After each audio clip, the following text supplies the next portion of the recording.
झालं तरी सगळे दोषी शोधून आणि जोपर्यंत ते फासावर लटकत नाही तोपर्यंतची सगळी कारवाई पोलीस करतील हा विश्वास मी त्यांना दिलाय। 302चा गुन्हा दाखल होईल का असं कोणचा गुन्हा दाखल होईल कसा होईल हे सगळं पोलीस सांगतील।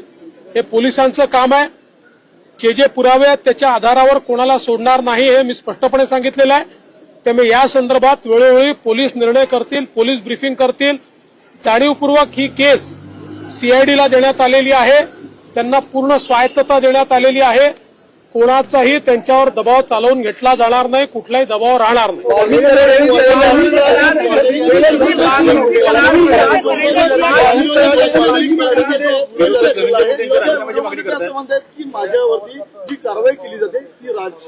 कोणी काही म्हणत असलं तरी पोलीस जो काही पुरावा आहे या पुराव्याच्या आधारावरच या ठिकाणी कारवाई करतील। त्यामुळे कोण व्हिडिओत काय म्हणताय कोण काय म्हणत नाही हा विषयच नाही। विषय हा आहे जिथे पुरावा आहे त्याला सोडलं जाणार नाही।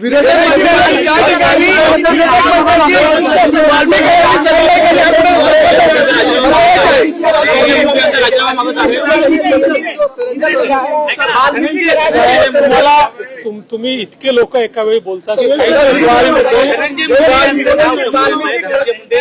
राजीनामा द्यावा अशा प्रकारची एक मागणी समोर येते। मला या प्रकरणातल्या राजकारणामध्ये जायचं नाही।